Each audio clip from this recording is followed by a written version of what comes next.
Son, tea is a herb that's been dried out. So to bring it back to life, you have to infuse it in boiling water. That is boiling water. Maggie Smith may be one of the most iconic actresses of her generation. Born Margaret Natalie Smith on December 28, 1934, in Ilford, Essex, England.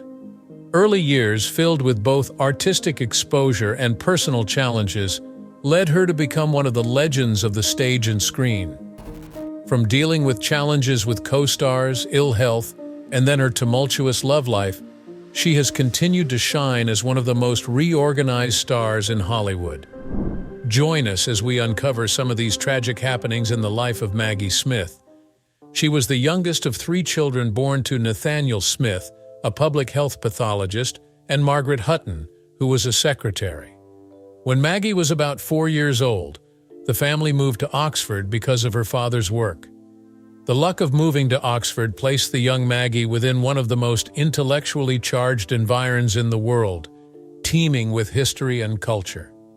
Still, it wasn't an easy childhood. Her early childhood fell under the shadow of the Second World War, and the ensuing challenges helped build her resilience. As a child, Maggie was different. Her wit was tempered with shyness.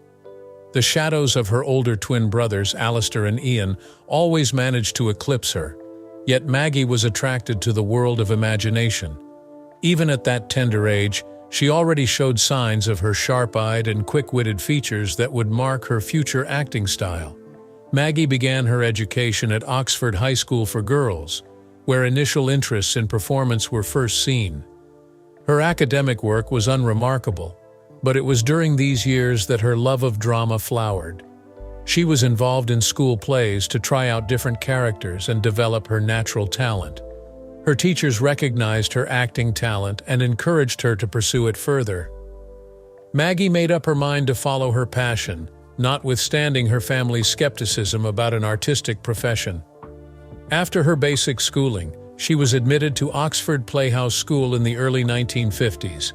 The school then served as a crucible of theatrical talents. She acquired an excellent foundation in acting there. She had well-recognized tutors in classical training, stage presence, and vocal clarity. Maggie's professional acting career began seriously while she was still a student. Her first big break came in 1952 when she appeared in the Oxford Playhouse production of Twelfth Night. As Viola, hers was a deeply nuanced and resonant performance that revealed a capability for richly textured character development. Determined to capitalize on that momentum, Maggie moved to London in order to immerse herself in the vibrant theatre. She made her West End debut in 1956 with Share My Lettuce, a comedy revue written by Bamber Gascoigne. Another star of the play was Kenneth Williams, and Maggie showcased acute comedic timing and expressively delivered her lines. This knack for commanding the stage seemed to set her apart straight away from her contemporaries. The early years of Maggie Smith in the theater were marked by a line of brilliant performances that immediately established her as a versatile actress. One of the first significant successes fell to her lot in 1959 when she joined the Old Vic Theatre Company, one of the most famous and respected institutions concerning Shakespeare's works performance. It was at the Old Vic that Maggie honed her craft and received critical acclaim for her interpretations of classic roles. Her performance as Desdemona in Othello was particularly outstanding. On stage with one of the greatest actors of the 20th century, Laurence Olivier, Maggie showed remarkable presence and emotional depth. Critics praised her for portraying vulnerability and strength, and she soon became a household name in British theatre. Equally powerful at that time was her portrayal of Rosalind in As You Like It. Maggie's energetic and reflective rendition of the character gained her recognition. She clothed this character with humor and much-needed humanity. Her performances in the Old Vic fine-tuned her talents and exposed her to a circle of the most powerful directors and actors who were important contacts in shaping her career. By the early 1960s, Maggie Smith was carrying the mantle of the most significant actress of her generation. Her range effortlessly carried her between dramatic and comic parts, and great reviews of versatility and depth were accorded. In 1962, she was cast in the Royal Court Theatre in Jean Anouilh's The Rehearsal as the lead. Her performance was lauded for its sophistication and emotional resonance, showcasing her ability to tackle complex, layered characters. By this time, Maggie was beginning to diversify into films and television as well as theater work. Indeed, her screen debut in the 1956 film Child in the House preceded most of her stage work. However, it was on the theater stage that Maggie's core career really developed. She won her first major award in 1962 by taking the Evening Standard Theater Award for Best Actress, enacted in The Private Ear and the Public Eye by Peter Shaffer. These expressed her comic genius and helped solidify her reputation as a force to be taken seriously. Maggie Smith's success on the stage can be attributed to several key factors. First, she was keen on observing character and understanding the subtlety of every role, and she was an enchantress on the stage with an undeniable amount of charisma. It was also her readiness to play different roles and take risks that kept every performance fresh and alive. As Maggie grew in popularity, she showed great humility and commitment to the art of acting. Periodically, she collaborated with play authors and directors like Harold Pinter and Peter Hall, respectively, who appreciated intelligence and sensitivity in interpreting works. The early years of Maggie Smith's career laid the groundwork for her later success. Her accomplishments in theater gained her a place among the greats of British acting, while her performances showed versatility that would define her career for decades. From school plays to celebrated roles on the London stage, Maggie's venture into acting was marked by passion, perseverance, and an unwavering commitment to excellence. These formative years not only whetted her skills, but also established her as a pioneer in the world of theater.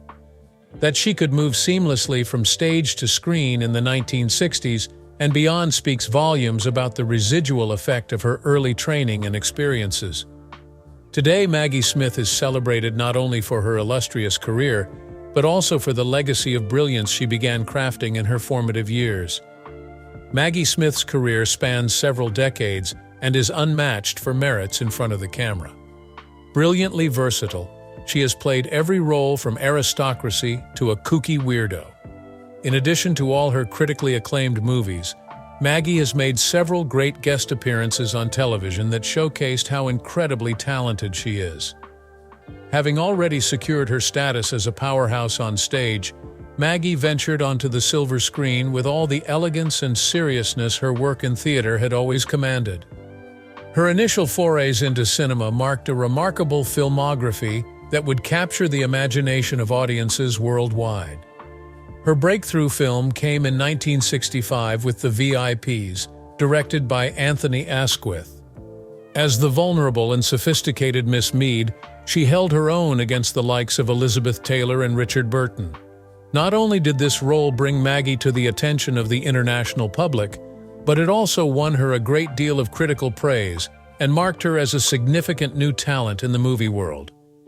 In her performance in 1969's The Prime of Miss Jean Brodie, as the eccentric, even scandalous schoolteacher Jean Brodie, her tour de force captured not just the Academy Award for Best Actress, but brought such nuance and layering to a character that was at one time inspiring, yet later appeared to be morally ambiguous.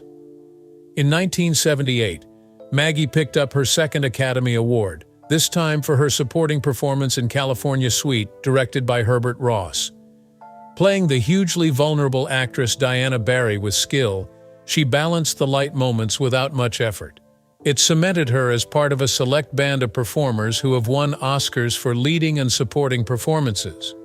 During the 1980s, Maggie performed different roles, including her role in the comic A Private Function of 1984, where she played a socially ambitious wife who got herself into a post-World War II black market. It was one where her perfect comic timing came out and gave her another BAFTA award.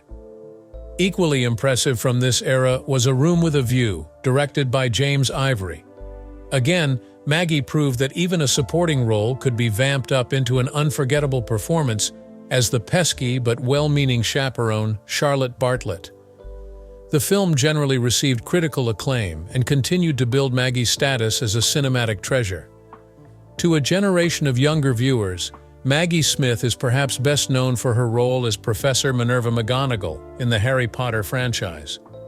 From the first film, Harry Potter and the Philosopher's Stone in 2001, Maggie imbued such an iconic character with nuance, gravitas, and humor.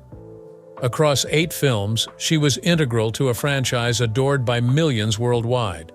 Though she had poor health throughout, particularly during the last films, Maggie's brilliance never dimmed on screen.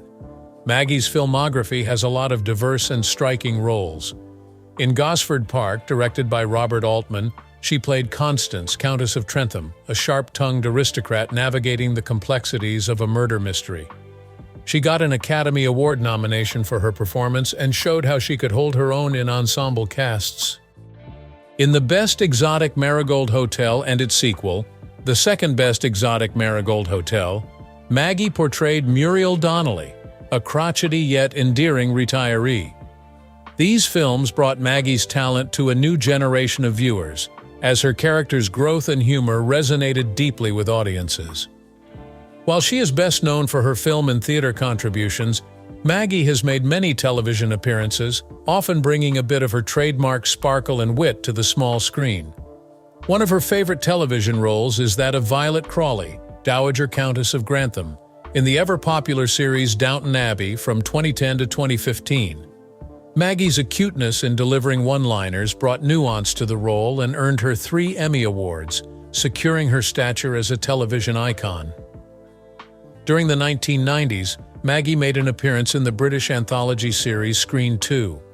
Her work in the episode Suddenly Last Summer, based on the Tennessee Williams play, showed she was ready to handle emotionally demanding work for television. She has also made appearances in some talk shows and television specials. She appeared in The Graham Norton Show, which fans still remember, where she was quick-witted and playful. Expanding her reach, Maggie lent her voice to animated films such as Gnomeo and Juliet in 2011 and its sequel, Sherlock Gnomes in 2018, voicing Lady Blueberry and bringing her trademark charm into the whimsical world of garden gnomes, a delight for younger audiences.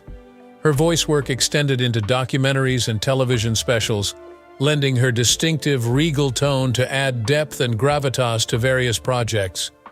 Maggie Smith has made many contributions to film and television, making it difficult to imagine the world of entertainment without her, giving life to the characters with the same passion with which she gives life to her craft.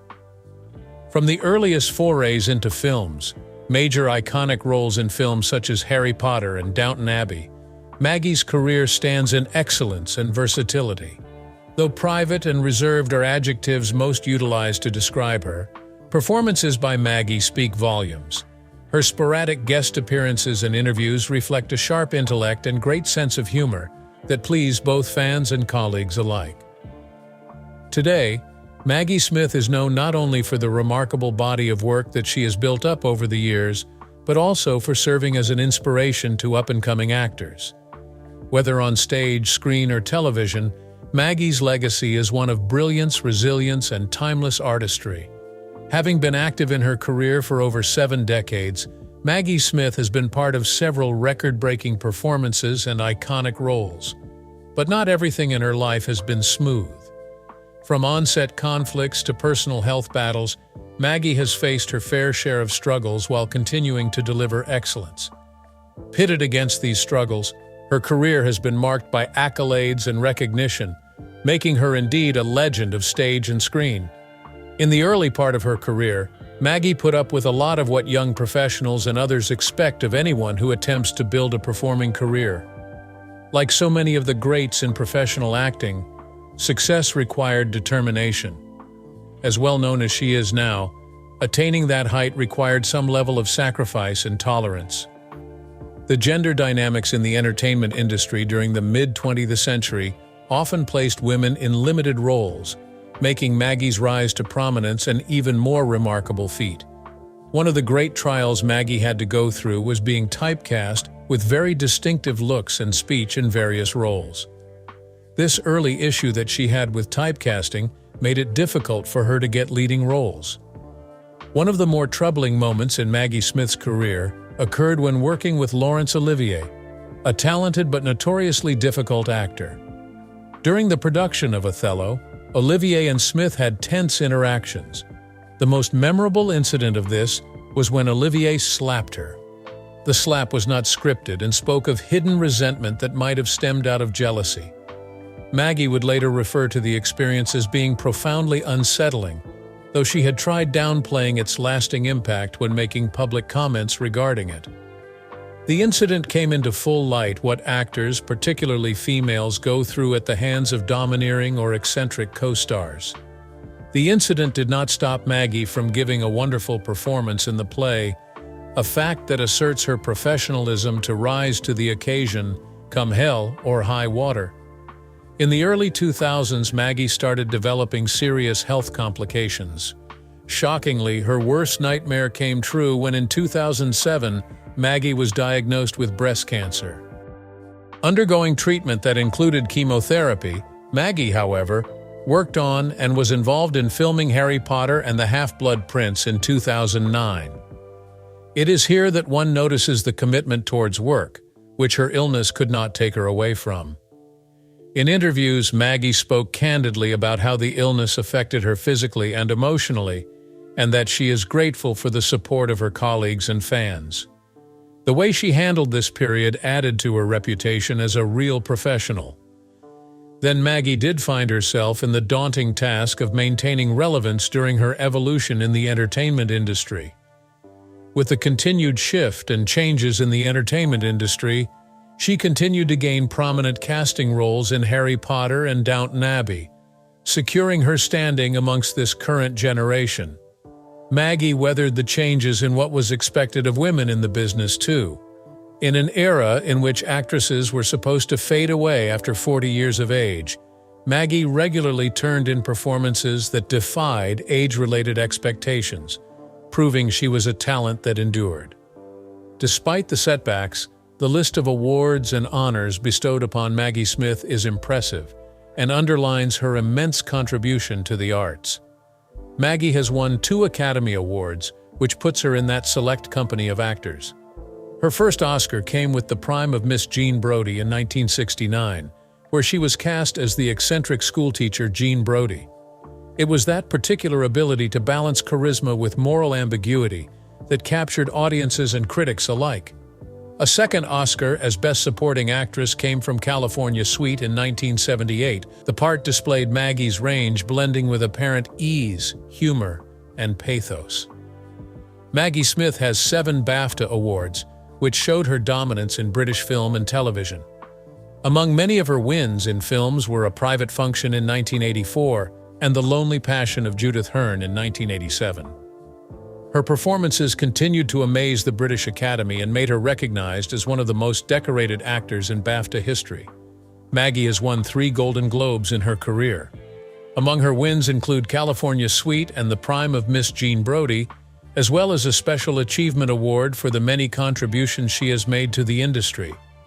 On stage, Maggie has been an unstoppable force, winning 5 Laurence Olivier Awards, including a Special Olivier Award in 2010 for her lifetime achievements. Her performances in plays such as Hedda Gabler and 3 Tall Women showcased her unparalleled ability to command the stage. She was selected for the role of Violet Crawley in Downton Abbey, for which she won 3 Primetime Emmy Awards from 2010 to 2015. The Dowager Countess was one of television's most loved characters. Her wit was sharp as a whip, and her moments quite memorable. Although she is primarily known for her work in British theatre, Maggie has also left a mark on Broadway. She received a Tony Award nomination for her performance in Private Lives in 1975.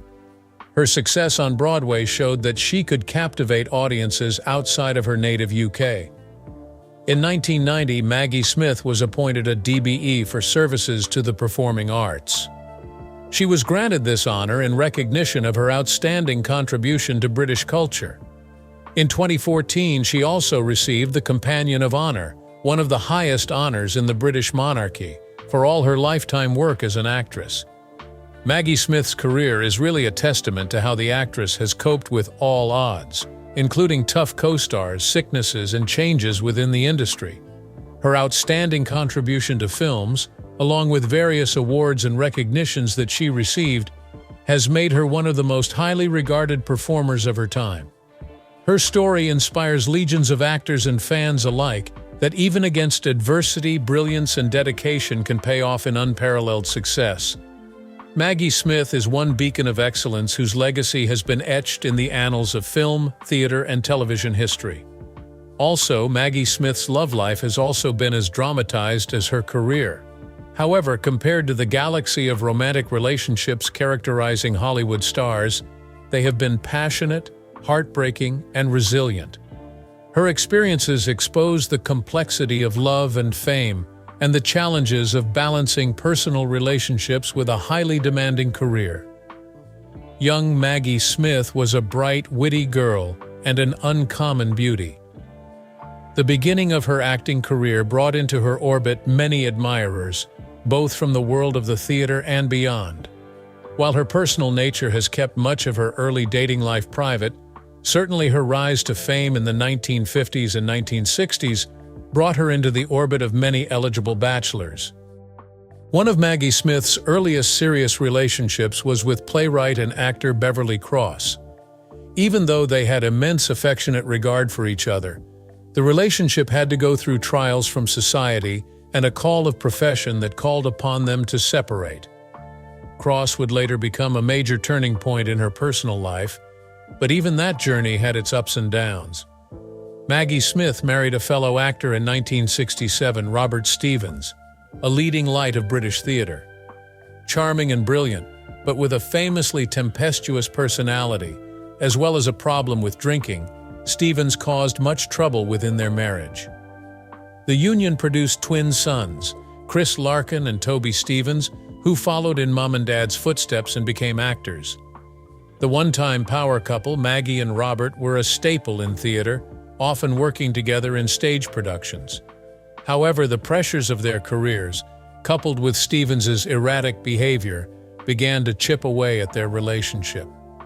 It is said that Robert's drinking and alleged infidelities caused a lot of friction. Maggie, known for her professionalism and composure, found herself increasingly frustrated by the instability in her personal life. In 1974, Maggie and Robert divorced, and this period of her life was one of the most painful moments. Not being deterred by such heartbreak, Maggie continued with her career and the upbringing of her sons, showcasing how strong and resilient she was. Robert Stevens would later admit that losing Maggie was among the biggest regrets of his life, a sure testimony to the strength of their bond, notwithstanding the challenges that came its way. After divorcing Stevens, Maggie Smith finally gave in to her longtime suitor and friend Beverly Cross. It was a second romance that blossomed into marriage in 1975. Cross, a playwright and screenwriter, gave Maggie the security she did not find with Stevens. Her marriage was as different from the first as it could be because Cross was very supportive of Maggie's career. He helped her through the times of difficulties arising from being in the public eye by being firm but steady, allowing her to soar in her professional world. Still, their relationship had its ups and downs. Later in life, Cross had poor health, and Maggie put a lot into his care despite her busy career. When he died in 1998, Maggie felt like her world had been taken from her, as this truly marked the end of a partnership that was supposed to comfort and sustain her for life. Later on, due to her rising fame and popularity, there were some unconfirmed rumors of other romantic involvements with some of the other big names in the industry. One example was the rumored relationship between Maggie Smith and Sir Laurence Olivier, one of the greatest 20th century actors. They acted together on various theater and film stages, though the professional facets of the association reflected mutual respect and admiration. There is absolutely no evidence to prove that their relationship went beyond professional, despite the undeniable chemistry. Olivier's towering image and Maggie's independence made for a dynamic pairing. However, their interactions remained firmly rooted in their shared love for the craft of acting. Many times, Maggie had to juggle between love and a high-profile career. Her commitment to work often meant periods away from home, which took its toll on the relationships. Maggie has spoken about how difficult it is to have a personal life when one is an actor. Besides, Maggie is a reserved character who values privacy, but her fame brought her to the public eye. All this is reflected in not wanting to talk about her private life in interviews, which she grants to this day. Since Beverly Cross's death, Maggie Smith has been dedicated to her career and family, and she channeled her energy into work. She has never married again or publicly confirmed a significant romantic relationship since his passing, but her indomitable will and commitment to her acting career remain one of her greatest legacies. The fact that Maggie has risen above all personal problems and churning out iconic performances time after time proves her strength and character. A love life that was marked by great passion and loss no doubt has shaped her both as an artist and a person. Following personal battles, the success that Maggie has achieved in her career has brought her a sense of fulfillment and purpose. The recognition she received for her work is proof that she has managed to turn personal pain into an artistic triumph. Though her love life had its share of turmoil, Maggie Smith has left a legacy of survival, incredible talent, and a will of iron. She still remains an icon in the acting world, inspiring generations of performers and audiences alike with her ability to thrive in the face of adversity. Ultimately, it is a continuum of overcoming and triumph in Maggie's life that reminds one that greatness can face even the most harrowing parts of love and loss. She has built an unparalleled career, one in which Maggie Smith has become synonymous with philanthropy and charity.